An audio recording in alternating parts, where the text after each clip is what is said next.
እስከ የካቲት 1970 ዓመተ ምህረት በተካሄደው የኢትዮ ሶማሌ ጦርነት አነስተኛ የሰው ኃይልና አውሮፕላኖችን ይዞ ወደ ጦርነት በመግባት በርካታ ቁጥር ያላቸውን የጠላት ሚግ 21 አውሮፕላኖች በአየር ላይ ውጊያ መጥቶ በመጣልና መሬት ላይ እንዳሉ በመደምሰስ በብቁ አብራሪዎቹ የዚያድ ባሬን የቴክኖሎጂ ብልጫ መውሰድ ችሏል። በዚህ ጊዜ የዚያድ ባሬን የእብሪት ወረራ በመቀልበስ ሂደት በአየርና ከአየር ወደ ምድር ውጊያ ጠበብቶቹን እነ ብርጋዴር ጀነራል ለገሰ ተፈራን እነ ኮሎኔል በዛብህ ጴጥሮስን በመሰሉ ጀግኖች የጦርነቱን ውጤትና ገጽ መቀልበስ የቻሉ ጀግኖች ሆነዋል። የምስራቁ ድል አየር ኃይሉ ኤርትራ ላይ ደግመውታል።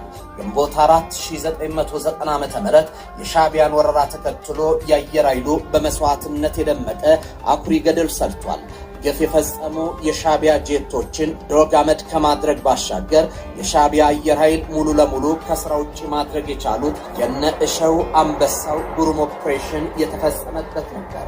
በዚህ ጊዜ በየግንባሩ የወራሪውን ኃይል ወታደራዊ አቅም ከማሽመልመድ ባለፈ ድንበር ጥሶ ወደ ጠላት ወረዳ ጠልቆ በመግባት የተመረጡ የጠላት ወታደራዊ ኢላማዎችን በማውደም አልፎም የአየር ባየር ውጊያ የጦር አውሮፕላኖችን መጥቶ በመጣል የአየር የበላይነትን ተቆጣጥሯል።